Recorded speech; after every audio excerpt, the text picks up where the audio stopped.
Why are we talking about generational differences? What's the big deal? Well, the studies show that the two largest generations in the workforce today are baby boomers and millennials. And millennials just in 2015 surpassed the population of baby boomers. Now every 1 in 3 employees are in the millennial workforce generation group. So why is it important? Is because there's a lot of them, and we need to learn how to work better with them. So what I did is I did a little research and found some great studies, and I found 2 really good questions I wanted to pose to you and to give you some of the answers that came from the studies. The first question was, what are the greatest differences seen among employees from different generations? So we'll talk about that one first. The second one is, what managerial tactics can be used to get employees of all ages working productively together?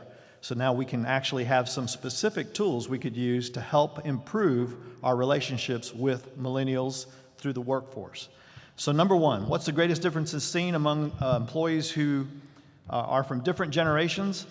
In the first case, the first thing is communication styles. Now, we already know that baby boomers, we prefer face-to-face or phone calls. That's fundamentally the real, just getting right down to the nuts and bolts of it. That's the kind of communication styles we prefer. Millennials can use text messaging, instant messages, emails, other type of devices that are quick and fast to deliver. But more importantly than that, the study showed that in a collaborative setting, when we put together like projects, working group projects, baby boomers really like that collaboration, and they actually enjoy the interaction face-to-face in a work project. So this speaks volumes to the fact that they really do appreciate coaching and feedback. This is something that millennials do understand. So that's something to keep in mind, because we're going to come back to it. The second thing that's one of the biggest differences between generations is our ability to adapt to change. Adapting to changes that come along. You probably know that we as baby boomers, we're more resistant to change. We've been kind of jaded and somewhat cynical about change because we've seen over the course of our career many different changes. Downsizing, right-sizing, reorganization, and all these other things that happen where people, like maybe possibly even ourselves, have lost jobs or we've lost friends in our workforce because of that. So we're kind of hesitant and kind of leery and fearful of change, baby boomers. Millennials see change as a vehicle for new opportunities. And in fact, even the Gen Z generation, which is just slightly younger than the millennials, they're already accustomed to change because they see it so much, and they're expecting it in the workforce. So that's something that we as baby boomers and millennials have quite a bit of difference in, is our ability to adapt to change. The third thing is under learning technical skills. Here's the big difference. When we learn technical skills, baby boomers and X-Geners, we prefer the standard classroom setting, the standard instructor-led courses or self-learning tools, while the millennials prefer something that is more working in groups, more hands-on, and as Bob said, more experiential, especially if it can be technology-centric. In other words, centered around some of the latest technologies that we have. Give millennials an opportunity to look up something on their smartphone, and they're there. So you've got them. So once again, though, when it comes to learning technical skills, millennials do appreciate mentoring and coaching. So this speaks volumes to the fact that we have to get really good at our abilities to coach and provide effective feedback. When you set up your feedback in a manner to where it is a learning environment, where you know when to listen and when to ask questions to make it more engaging and thought-provoking, you're going to end up getting the behaviors that you want. So coaching and mentoring isn't just as simple as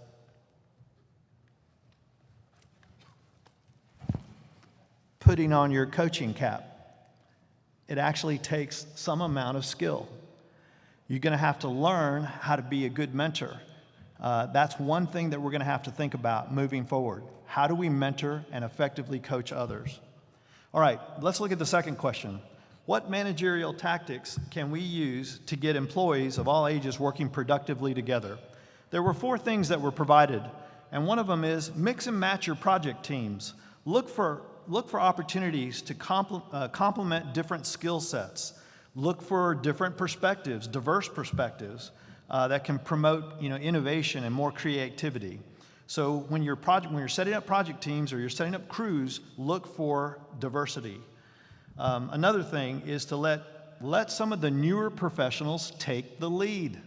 Let them take the lead. And look, if they're new to the group or to the workforce, then why not provide them a mentor? We have baby boomers who really appreciate you using them and leveraging them for the knowledge that they have for the course of over the years and their career. They've built up a lot of knowledge. Why not leverage that as a mentor? Assign a mentor and then put the millennials as the lead for the project. Another thing, and I thought this was very interesting, it said go off-site. It said get away from the workplace, the work environment. Well, if you think back in the late 80s all the way through the 90s, there was a big move in corporate America to do a lot of team building. And I'm going to tell you now, team building needs to come back.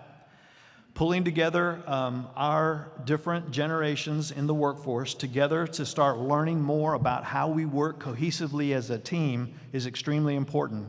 And if you remember or if you've participated in team building, you know that it's all about building relationships and understanding one another. Many of you have been trained in different personality types. You've learned about the 4 quadrants of personalities. You had to learn all these different things so that you could better understand how to work as a team and how to approach people individually based on their personality.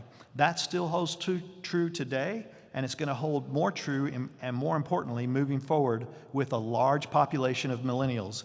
Get to know them. And then finally, the last thing is customize your management style. Basically, one size doesn't fit all. You're going to have to learn how to better manage your people based on their needs and obviously their personality. Now, that's always been the case. I think if you really did a good job and you understood that certain people were a type A personality, then when you approach them, you'd get right to the point. If you knew that others had a different type of personality that was more social, the first thing you'd ask them is how they're doing and how's the family before you started talking about business or work. So if you learned any of those type of things in your professional career in the past, it's more important even today to get back into that groove and make sure that everybody who's in the workforce is learning how to respond to each other based on their particular personalities or their particular needs.